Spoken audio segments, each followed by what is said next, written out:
नमस्कार साथियों, कैसे हो आप सब।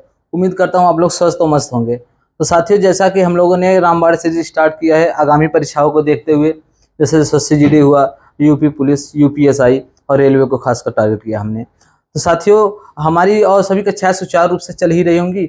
अभी अभी जैसा अरविंद सर ने मैथ का जो है लाइव क्लास लिया। और साथियों, और ये हमारा प्रैक्टिस सेट आज जीएस का दूसरा प्रैक्टिस सेट है। चलिए थोड़ा आपके अंदर मोटिवेशन रूपी फ्यूल डालता हूँ, उसके बाद हम लोग इस क्लास को कंटिन्यू रखेंगे, ठीक है। तो साथियों, जिस दिन अपने अपमान का बदला आप अपनी सफलता से देना सीख जाओगे मेरे मित्रों, जिस दिन आप अपने अपमान का बदला अपनी सफलता से देना सीख जाओगे, जिंदगी के खेल में जीत जाओगे मेरे मित्रों। तो चलिए इसी के साथ हम लोग अपने पहले प्रश्न की तरफ चलते हैं। क्या है पहला प्रश्न, देखते हैं। पहला प्रश्न क्या है, देखते हैं। कुछ इस प्रकार से साथियों, पहला प्रश्न देख रहे हैं, क्या कह रहा है। बोल रहा है, सरहुल त्योहार कौन सी जनजाति द्वारा मनाया जाता है। सरहुल त्योहार कौन सी जनजाति द्वारा मनाया जाता है। ये साथियों क्या है ना, ये जो सरहुल त्योहार है ये आपके मुंडवा, ये मुंडा और उराव, ये दोनों जनजातियों द्वारा मनाया जाता है। इसका राइट आंसर होगा उपयुक्त दोनों। क्या है ना साथियों, और कभी कभी एग्जाम में ऐसा होता है कि पूछ देता है कि तो आपको ऑप्शन ये दोनों नहीं देगा, क्यों लिख दे दिया मुंडा और या फिर उराव, तो बच्चे कंफ्यूज हो जाते हैं। तो आप लोग इस बात को भी खासकर ध्यान रखेंगे, कभी या फिर ये मुंडा है या फिर उसाव, इसमें एक भी आए फिर भी आप सही आंसर क्लिक करें। क्या इस त्योहार में क्या होता है ना, एक सकुआ, इसमें एक पेड़ की पूजा की जाती है। खासकर इस त्योहार में एक सकुआ का पेड़ होता है साथियों, शकुआ ना, इसमें इस पेड़ की पूजा की जाती है। वहाँ का एक कल्चर है, इसी कल्चर को वहाँ के लोग दिखाते हैं, इस त्योहार के मनाते हैं इस पेड़ की पूजा करके। तो बहुत इंपॉर्टेंट क्वेश्चन है, आप लोग ध्यान रखिएगा। चलिए हम लोग दूसरे प्रश्न की तरफ चलते हैं, इसे इरेज करते हैं, ठीक है साथियों। हमारा दूसरा प्रश्न कह रहा है कि दुनिया के पहले लाइव अंडर वाटर इंटरव्यू का सफलतापूर्वक आयोजन किस देश द्वारा किया गया। मतलब किसने ये दुनिया का पहला लाइव अंडर वाटर, मतलब पानी के अंदर इंटरव्यू दिया किसी ने, किस देश के ये पलाऊ जो है, पलाऊ कंट्री, वहां के प्रधानमंत्री और राष्ट्रपति जो है, प्रेसिडेंट, सॉरी, वहां के प्रेसिडेंट जो है, उन्होंने उन्होंने इंटरव्यू दिया। पहली बात आप जान सकते हैं, पलाऊ जो है, पलाऊ की राजधानी क्या जानते हैं आप लोग। निगेरी, निगेरुल मूड। साथियों ये थोड़ा अटपटा शब्द है, लेकिन आप लोग इस प्रश्न को खासकर ध्यान रखेंगे। ये मुझे लग रहा है जो आगामी परीक्षा है रेलवे, उसमें ये डायरेक्ट ये प्रश्न छपेगा, बहुत इंपॉर्टेंट है परीक्षा के दृष्टिकोण से, ठीक है। और जो ये द्वीप है, इस द्वीप में 340 पूरे 340 द्वीप हैं। और जो है क्या बोलते हैं इसे, पश्चिम पश्चिम प्रशांत महासागर में है, प्रशांत महासागर, पश्चिम प्रशांत महासागर जो है वहीं पर पड़ता है, 240 द्वीपों को मिलाकर। और साथियों क्या ना, पहले ये इस पर अमेरिका का कब्जा हुआ करता, अमेरिका ने इसे गुलाम बना रखा था। 1994 94 में अमेरिका से ये पूरी तरह से आजाद हुआ। लेकिन खास बात यह है कि यहाँ अमेरिका से आजाद हुआ और फिर भी इस देश की सुरक्षा अमेरिका ही कर रही है, वहां पर कोई सैन्य बल नहीं है, ठीक है। इस बात को आप थोड़ा सा अटपटा जरूर है, लेकिन ध्यान रखेंगे, ठीक है। इसका कोई अपना सैन्य बल नहीं, अमेरिका यहाँ की सुरक्षा की जिम्मेदारी लिए हुआ है। चलिए ठीक है, अगला प्रश्न हम लोग देखते हैं। इसकी राजधानी खासकर बहुत इंपॉर्टेंट थी, ठीक है। ये अगला प्रश्न कह रहा है कुछ इस प्रकार से कि निम्नलिखित में से किस त्योहार को विजय उत्सव के नाम से जाना जाता है। विजय उत्सव के नाम से किस त्योहार को जाना जाता है निम्नलिखित में से, ये प्रश्न पूछ रहा है। तो साथियों जो है ना, ये हम्पी जो नहीं है, हम्पी महोत्सव, ये हम्पी महोत्सव विजय उत्सव के नाम से भी जाना जाता है, जो कि कहाँ पर मनाया जाता है जानते हैं आप लोग, ये कर्नाटक में, ठीक है। कर्नाटक में आपका हम्पी महोत्सव मनाया जाता है। और ये गंगा सागर मेला कहाँ लगता है बताइए आपको, ये पश्चिम बंगाल में लगता है, ठीक है, पश्चिम बंगाल में, ठीक है, पश्चिम बंगाल में। और ये जो आपका पुष्कर आप लोग जानते होंगे, बहुत फेमस है, राजस्थान, राजस्थान के अजमेर में। और ये कोणार्क सूर्य महोत्सव, ये तो आप लोग उड़ीसा जानते होंगे। चलिए फिर इंपॉर्टेंट है ये परीक्षा के दृष्टिकोण से। चलिए हम लोग अपना अगला प्रश्न देखते हैं। अगला प्रश्न हमारा क्या है, ठीक है, वो वर्ल्ड हेरिटेज से आ गया ये क्वेश्चन। काफी इंपॉर्टेंट क्वेश्चन दिख रहा है, आप लोग ध्यान देंगे। यूनेस्को की विश्व विरासत स्थलों की सूची में रानी की वाव जो है ये किस राज्य में स्थित है? रानी की वाव बेसिकली होता है क्या ना, रानी की वाव ये गुजरात में पड़ता है। इसको ना ये विश्व विरासत स्थल जो है ना, इसमें रानी की वाव को 2014 में इसे शामिल किया गया था यूनेस्को के वर्ल्ड हेरिटेज में, ठीक है। ये राजस्थान से बताइए, राजस्थान में कितने हेरिटेज है? या फिर एक दो बताइए कुछ भी जो राजस्थान के हैं। आप ये देख सकते हैं क्या है, जंतर मंतर, जंतर मंतर ये राजस्थान में है।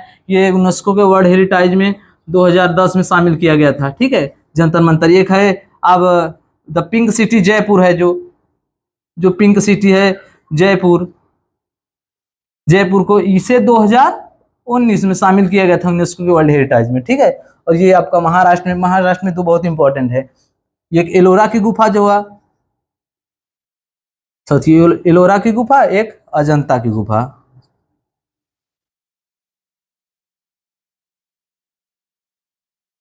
अरे गुफा, इसे 1983 में शामिल किया गया था यूनेस्को के वर्ल्ड हेरिटेज में, ठीक है। आप लोग इस बात को ध्यान देंगे, खासकर बहुत इंपॉर्टेंट है परीक्षा के दृष्टिकोण से। चलिए हम लोग अगले प्रश्न को देखते हैं, क्या है अगला प्रश्न, ठीक है। हाँ, दूसरा प्रश्न क्या हो रहा है? हाँ, फिर यूनेस्को से आ गया क्या? यूनेस्को को विश्व विरासत स्थलों की सूची में वर्ष 2012 में किसे जोड़ा गया था? 2012 में किसे जोड़ा गया था? ये इसका क्या होगा? पश्चिमी घाट, पश्चिमी घाट को जोड़ा गया था 2012 में, ठीक है। और ये आप लोग मीनाक्षी टेम्पल आप लोग जानते हैं कहाँ होंगे? मीनाक्षी टेम्पल कहाँ पर है? कहाँ मीनाक्षी टेम्पल? असम,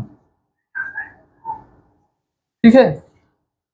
और ये अजंता की गुफा मैंने बताया महाराष्ट्र में यूनेस्को हेरिटेज में शामिल किया गया था 1983 में, 1993 में। और ये आगरा की, इसे भी 1983 में भी शामिल किया गया था, दोनों को, ठीक है। आप लोग हम देखते हैं अगले प्रश्न क्या है। अगला प्रश्न की तरफ बढ़ते हैं। से मैं देखता हूँ चाहे जो भी एग्जाम है, ये यूनेस्को की जो विश्व धरोहर स्थल है भारत की, ये इससे क्वेश्चन बनता ही बनता है। बहुत इंपॉर्टेंट टॉपिक है, आप इसे इग्नोर नहीं कर सकते हैं, ठीक है। अगला प्रश्न हम लोग देखते हैं क्या है अगला प्रश्न। स्वदेशी उत्पादों को बढ़ावा देने के लिए कौन सी राज्य सरकार ने स्वदेश मेले का आयोजन कर रही है? बताइए कौन सी सरकार कर रही है? हमारी उत्तर प्रदेश के मुख्यमंत्री जी ने स्वदेशी मेले का, एक झालर में देख रहा था कि वो दीप जो नहीं होता है, आर्टिफिशियल दीप था, उसमें झालर लगाए थे। अब बताओ भैया, कम से कम अपना जो देसी सामान है उसको तो बढ़ावा दो, आत्मनिर्भर बनो, उन सब चीजों को सपोर्ट करो जो अपना देसी है। हम लोग कुछ भी कर सकते हैं, भारत वाले हैं फिर, लेकिन ज्यादा ठीक है, निर्भरता है, एकाएक कम नहीं हो सकता है, लेकिन फिर भी जितना है धीरे धीरे तो कम कर सकते हैं। अब ये दीप खूब झालर जो है, कम से कम अपनी दीप खूब जलाओ, अपनी सभ्यता अपनी कल्चर को तो संभाल कर रखो, ठीक है। फिर चलिए अगला प्रश्न देखते हैं क्या है। अच्छी पहल है उत्तर प्रदेश सरकार के द्वारा, 75 जिलों सभी 75 जिलों में ये चीज लागू हुई है, स्वदेशी अपनाओ, ठीक। अगला प्रश्न हम लोग देखते हैं क्या है। विश्व मानसिक स्वास्थ्य दिवस निम्न में से किस दिन मनाया जाता है? साथियों, ये मानसिक स्वास्थ्य दिवस है ना, ये 10 अक्टूबर को मनाया जाता है। 10 अक्टूबर को हम लोगों ने मनाया भी मानसिक स्वास्थ्य दिवस। कम से कम एक दिन तो मानसिक रूप से स्वस्थ रहने के लिए दे ही सकते हैं। हमारे जो हिंदी के पढ़ाते हैं राजेंद्र सर, उन्होंने तो बच्चों को प्रोत्साहित किया, वो ऑफलाइन क्लास में वो थोड़ा उनका व्यक्तित्व भी इन सब चीज़ों पे ज़्यादा ध्यान देते हैं। उनका व्यक्तित्व भी कुछ इसी प्रकार का है, बहुत अच्छे व्यक्ति हैं। बच्चों को समझाया, इसके प्रति मोटिवेट किया, जागरूक किया बच्चों को इस चीज़ को लेकर। आप लोग भी एक दिन कम से कम मानसिक रूप से स्वस्थ रहने के लिए तो दे ही सकते हैं, ठीक है। हम लोग सब लोग, हमारी टीम ने सेलिब्रेट किया इस चीज को, ठीक है। चलिए अगला प्रश्न देखते हैं क्या है। कथक नृत्य किस राज्य से उत्पन्न हुआ है? बताइए कथक नृत्य किस राज्य से उत्पन्न हुआ है? बताइए कथक डांस किस राज्य से उत्पन्न हुआ है? इसका राइट आंसर क्या होगा? ये उत्तर प्रदेश। साथ ही ये कथक है उत्तर प्रदेश। ये क्या होता है ना, ये कथक, कथकली, ये कथकली जो है कहाँ की है? केरल, केरल की कथकली है। और केरल की एक डांस और क्या है आप लोग जानते हैं? मोहिनीअट्टम।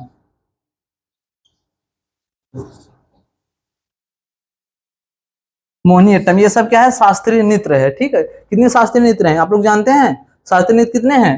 वैसे तो 8 थी, लेकिन संस्कृति मंत्रालय के द्वारा एक और जोड़ा गया, छऊ, जो कि पश्चिम बंगाल क्या है, क्या है, छऊ।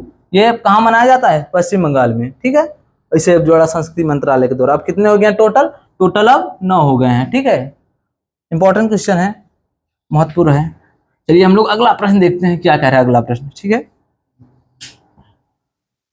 हाँ, इसमें निम्नलिखित में से कौन सी जोड़ी जनजाति और मूल राज्य, इसमें से सही है? क्या है ना इसमें साथियों, ये कोल कहाँ है? कोल किस कहाँ की जनजाति है? कोल किस राज्य में जनजाति निवास करती है?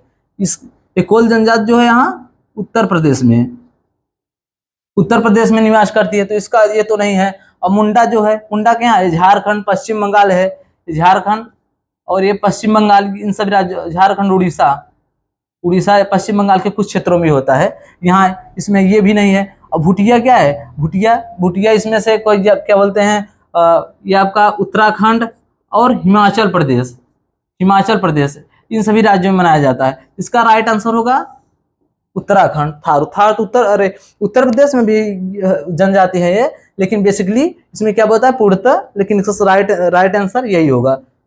ठीक है, चलिए आप लोग देखते हैं अगला क्वेश्चन क्या है, अगला प्रश्न।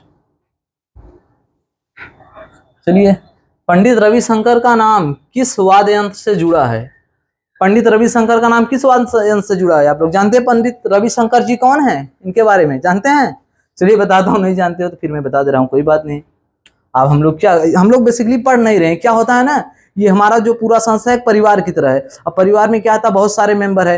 अब कुछ मेंबर, कुछ हम, आप हमसे सीखेंगे, हम आपसे सीखेंगे, हम सब लोग एक दूसरे से सीख करके और बढ़ते रहेंगे। अच्छी बात है। ठीक है, चलिए देखते हैं इसका क्वेश्चन क्या होगा। इस बोल रहे हैं रविशंकर जी कौन से वादक हैं बताइए? सितार के वादक है रविशंकर जी। और ये तबला के बहुत फेमस वादक हैं, आप लोग जानते होंगे शायद, जाकिर हुसैन, जाकिर हुसैन जी सबसे यंग थे, इनको नोबेल पुरस्कार दिया, अरे क्या बोलते हैं इसे, हाँ नोबेल दिया गया था, सबसे यंग थे ये। और क्या बोलते हैं ये, और मैं एक इंपॉर्टेंट नोट बताता हूँ, ये जो रविशंकर जी है ना, ये किस घराने से ताल्लुक रखते हैं बताइए? आप लोग जानते हैं किस घराने से ताल्लुक रखते हैं? हमारे तो पास ही में है जिस घराने से ताल्लुक रखते हैं, बनारस घराना। क्या? बनारस घराना, बनारस घराने से ताल्लुक रखते हैं।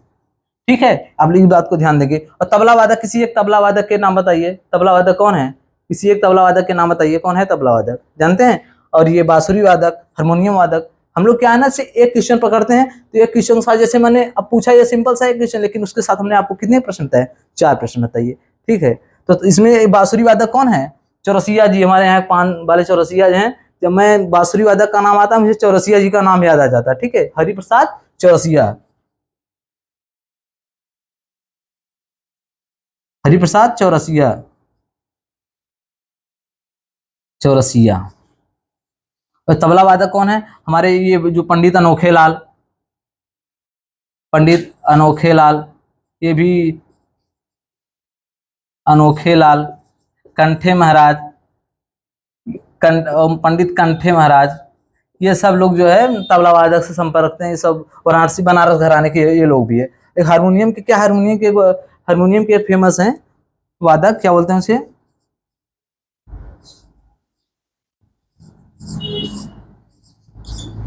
सुमेधु बनर्जी। ठीक है, इनका नाम आप ध्यान रखेंगे, लेकिन ये सब चीजें ये बहुत इंपॉर्टेंट हैं।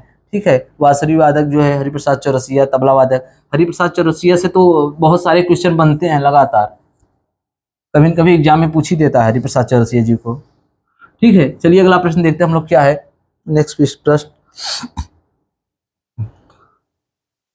पनियाल तथा इरुला जनजाति किस राज्य में निवास करती है? बताइए आप लोग किस राज्य में निवास करती है साथियों? इसका जो राइट आंसर होगा ना, ये तमिलनाडु और केरल, इस राज्य में निवास करती है। ठीक है, हाँ, चलिए हम लोग अगला प्रश्न देखते हैं, इसमें ज्यादा कुछ खास नहीं है। ठीक है, इस बात को आप ध्यान देंगे। ये गिद्धा किस राज्य का लोक नृत्य है? लोक नृत्य पूछा है। ठीक है, फोक डांस, ये पंजाब का है। और पंजाब का एक और फेमस डांस नृत्य है, क्या बोलते हैं? भांगड़ा। भांगड़ा भी पंजाब का फेमस है।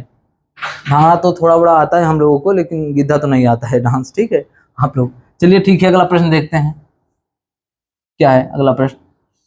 साथियों अगला प्रश्न बोल रहा है, 8वीं अंतर्राष्ट्रीय और सौर संगठन सभा की मेजबानी कौन सा देश कर रहा है? मैं एक बात बताऊं आपको, ये जो प्रश्न पूछा है ना, मैं जहां तक मेरा अनुभव कर रहा है कि ये प्रश्न सीधा आपको रेलवे या फिर जो आगामी परीक्षा है, ये प्रश्न सीधा यहीं से उठेगा, सीधा पूछेगा, बहुत इंपॉर्टेंट है परीक्षा के दृष्टिकोण से, जहां तक मैं बता रहा हूँ। और देख लीजिए आएगा जरूर, इस बात के लिए आप मुझे शुक्रिया अदा जरूर करेंगे, ये प्रश्न बहुत इंपॉर्टेंट है। ठीक है, ये कहाँ पर इसका जो प्रेसिडेंट है इसमें भारत है। ठीक है, इसका वाइस प्रेसिडेंट फ्रांस है, फ्रांस, इसका वाइस प्रेसिडेंट फ्रांस है, और इसमें इसका मेजबानी भारत कर रहा है। ठीक है, इसका चलिए अगला प्रश्न देखते हैं हम लोग।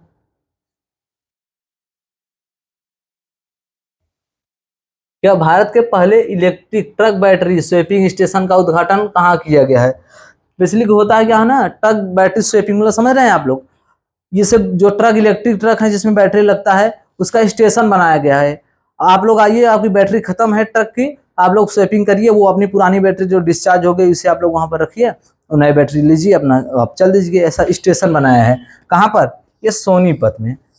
हमारे परिवहन मंत्री जो नीतीश गडकरी जी ने, उन्होंने इसका उद्घाटन किया है सोनीपत में। ठीक है, और जो है, और ये सोनीपत कहाँ है, जो दिल्ली और सोनीपत का जो हाईवे नहीं पड़ता जी रोड, वहीं पर है एक, वहीं पर ये स्टेशन लॉन्च हुआ है। ठीक है, अगला प्रश्न हम लोग देखते हैं क्या है अगला प्रश्न। ये भी इंपॉर्टेंट प्रश्न है। 8 अक्टूबर 2025 को भारतीय वायुसेना दिवस का कौन सा स्थापना दिवस मनाया गया? कौन सा स्थापना दिवस मनाया गया भारतीय वायुसेना दिवस का? इसका जो राइट आंसर होगा 93, ये मनाया गया 93वां स्थापना दिवस। साथियों क्या है ना, और कहाँ मनाया गया? हिंडन एयरबेस। हिंडन एयरबेस कहाँ पड़ता है बताइए? हिंडन एयरबेस,